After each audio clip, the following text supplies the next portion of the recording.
How are we doing, everyone? Hope you're well. Mr. Bold here, and I'm back today with a collection update video where I'll be showing you my first pickups of 2024.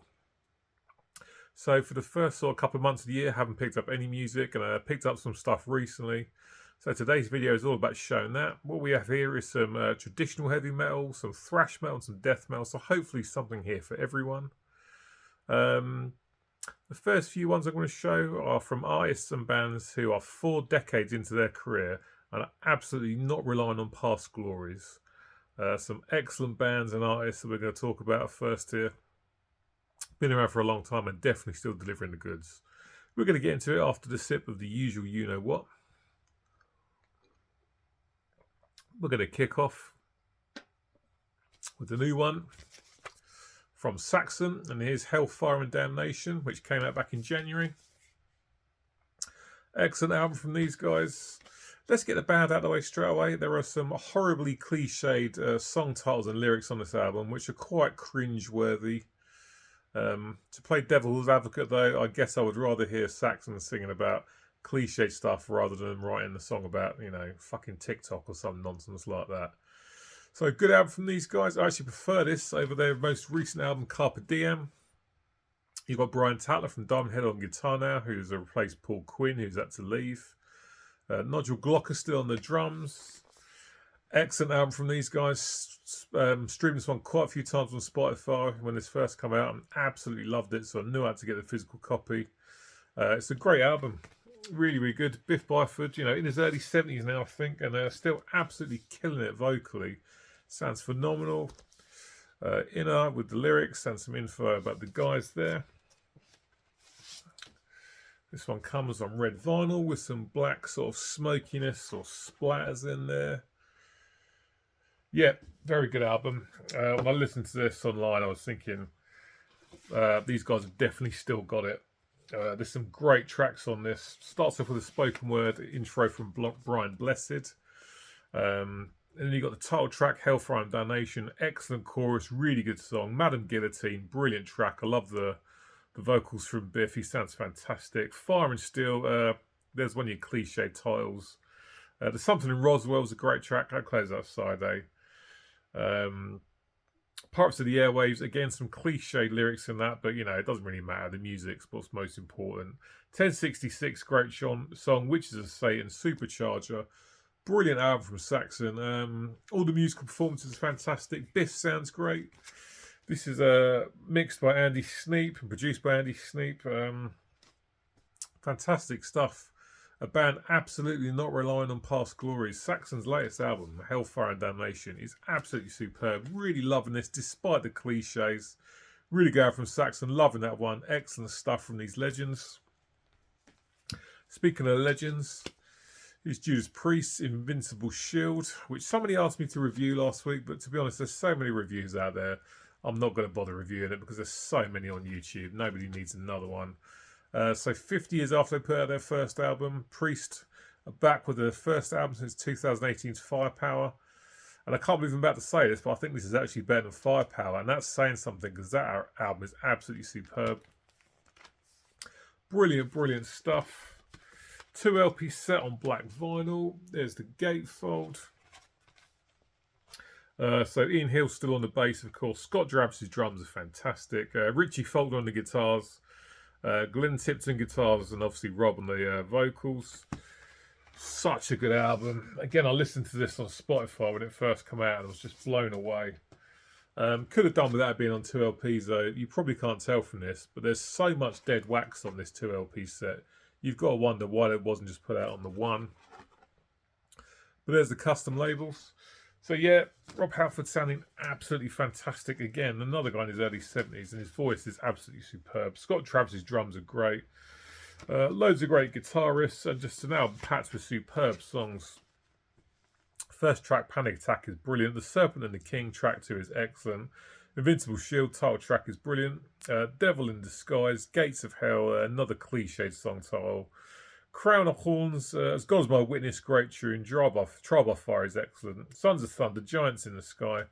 Just like the Saxon album, there are some cliched titles on this, some cliched lyrics, which I could kind of do without. But ultimately, that does not matter. The music and the songs is what's most important. And Judas Priest, 50 years into their career, are releasing some of their best material as far as I'm concerned. And you don't often say that about bands. Usually they put out their best stuff in their early days and then that's it. Not the case of Priest. The last 2 albums have been unbelievably strong. Another band not relying on past glories and still absolutely killing it now. Judas Priest, Invincible Shield is an absolute beast. Probably my favourite album of the year so far. Up next, another legend, and here's Bruce Dickinson and the Mandrake Project, which I won't lie, when this was first announced, I wasn't too fussed about picking it up. But again, I listened to it on Spotify while I was at work, and I was really blown away by it. For me, creativity-wise, this is more interesting than the Priest and the Saxon albums, which are both fantastic. But those albums definitely do what they say on the tin. Whereas this one, creative-wise, is the most sort of interesting one to me. With the layering to it, it's not just an Iron Maiden sound-alike album. What's the point of Bruce doing that? Excellent album. This is really good. There's a nice gatefold with a picture of Bruce. This is another 2 LP set. Printed this with some lyrics. Picture of Bruce. Just on good old black vinyl. Yes, interesting stuff, this. I really like this album. Bruce has lost a little bit of his range over the years, but he still sounds absolutely great. Really does. And the songs on this album are fantastic. The band he's got behind them are superb. Afterglow of Ragnarok, first track, is absolutely amazing. Many Doors to Hell is really good. Rain on the Graves, last track on side A, is superb. Resurrection Men, brilliant track. Really catchy chorus. Again, Bruce sounded fantastic. Eternity Has Failed, that's a rework of a Maiden song. Really good. Mistress of Mercy, great tune. Face in the Mirror, Shadow of the Gods.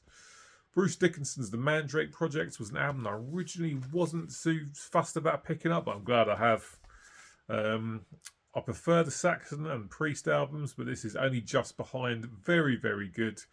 Good album from Bruce. Yeah, genuinely a surprise, this one. I wasn't expecting to like it as much as I did, but it's really good, and really glad I picked that up. Moving on to some thrash now. And here's Morbid Saint and Swallowed by Hell. Morbid Saint, of course, best known for their 1989 debut album, Spectrum of Death, which is definitely a mix of mostly thrash metal with a bit of death metal in there as well. This one to me is thrash metal and it's mixed with a bit of crossover. This reminds me of sort of a Municipal Waste. Really good stuff. Very high energy. Very energetic. The drum on this is absolutely killing it. Double kick drums are blasting throughout the entire album pretty much.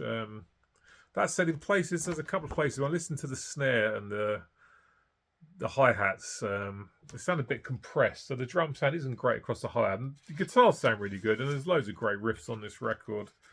Very fast stuff. It doesn't really let its foot off the accelerator at any point. Rise from the Ashes first track is great. Title track, Swallowed by Hell, brilliant chorus, very catchy. Burn Pit is a great tune. Fuck Them All on side B is great. Leave Them Dry. Killer Instinct, Psychosis. Good album from Morbid Saint. This doesn't blow me away. That's certainly not bad album by any stretch of imagination. Swallowed by Hell from Morbid Saint. Some excellent sort of thrash crossover. Brilliant stuff from them. I'm really enjoying that one a lot. Up next is an album title I'm not going to get right. It's Defectum Omnium, I think. And it's the latest album from Exorder. This is their second album they've put out since they reformed. Still fronted by Carl Thomas, and his voice sounds really good. He's mixing up some vocal styles on this album, not just doing the same style over and over again. There's a picture of the guys you might be able to see there. Pat O'Brien on lead guitar now, former Cannibal Corpse guitarist.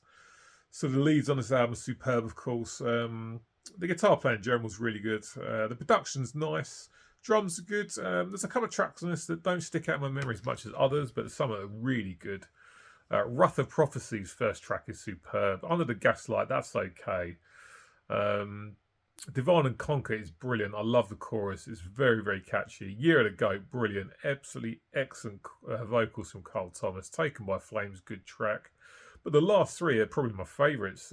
Sedition, Desensitized, and Your Six. Just great stuff.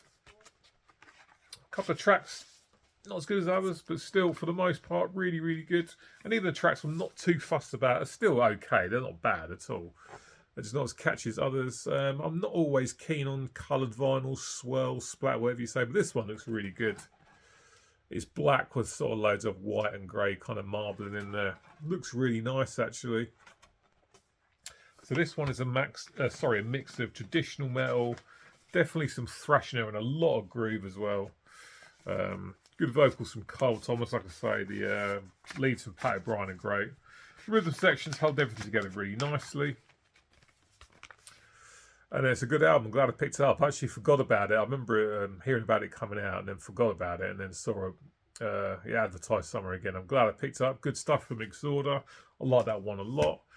Up next is Job for a Cowboy and their first album in 10 years. This is Moon Healer. If you're of a certain age, you remember this band made their name through what was at the time the biggest social media platform out there, MySpace. Started off as a deathcore band, moved more towards the death metal sound predominantly now. There's still a little bit of deathcore in it, but not much. And these guys were actually really hated at one point, purely because they got big via MySpace, which is, to me, completely childish bollocks. What does that matter? Superb stuff. Really, really technical death metal.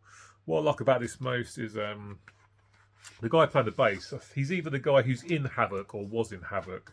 He's playing some really interesting stuff on the bass. He's not just following the guitar lines. Hype Sticker says dark purple vinyl, but on camera that looks grey with some white sort of colour in it. It is purple in the flesh, but it's not that purple. But yeah, great album this.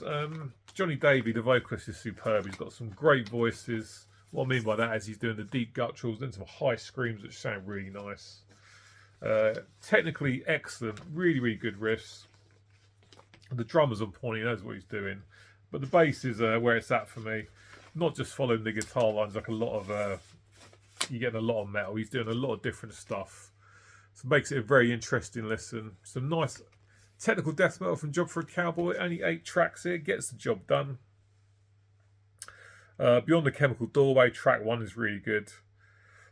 Sorrow-Filled Moon I really like as well. The Agony Sleeping Storm, The Forever Rot. Some good death metal from Job for a Cowboy. Good to have them back. First album in 10 years. Loving that one a lot. Moon Healer is really, really good. Good to have them back. 2 more to show you. And next we have Fragments of the Ageless, which is the new album from Skeletal Remains. Another band with some absolutely amazing riffs. Vocally, this guy reminds me of Covenant era David Vincent.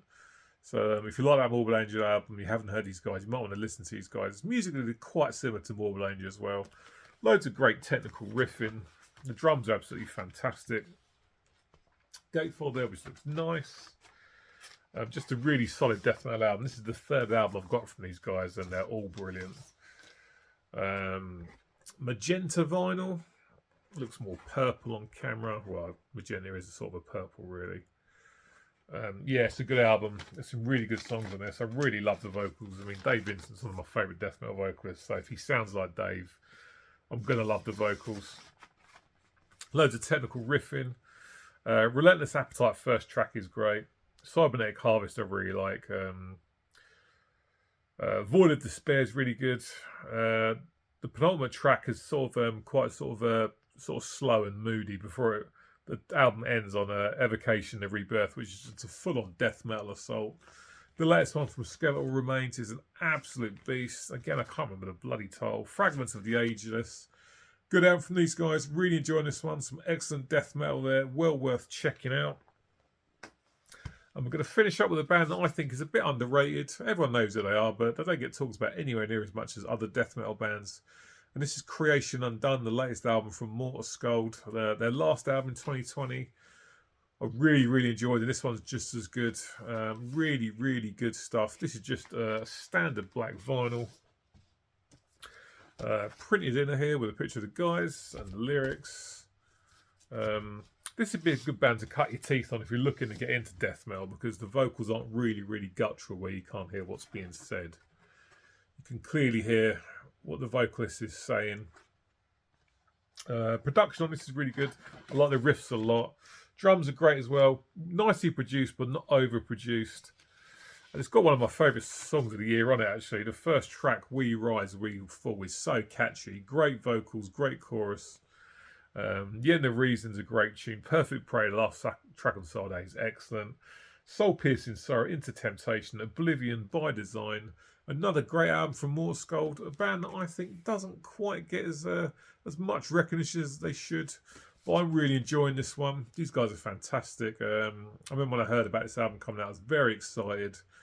And picked it up at last, and it's not disappointing at all. It's excellent stuff. Morskold's Creation Undone. It's a great album. Definitely worth checking out if you've not heard it. Really glad to get it in the collection. Superb album, and it's really, really good stuff. Right, guys, that's it for today's video. As always, thank you for watching. It's very much appreciated. Jump in the comment section. Let me know what you think about these pickups. Let me know about any other albums that I might have missed. I've got plenty of stuff coming up on the channel. I've got a ranking video next week, a thrash metal ranking video, and I've got plenty of other ideas for the channel. So, as usual, thank you for watching again, and until next time, I'll see you later on. Cheers. Take care.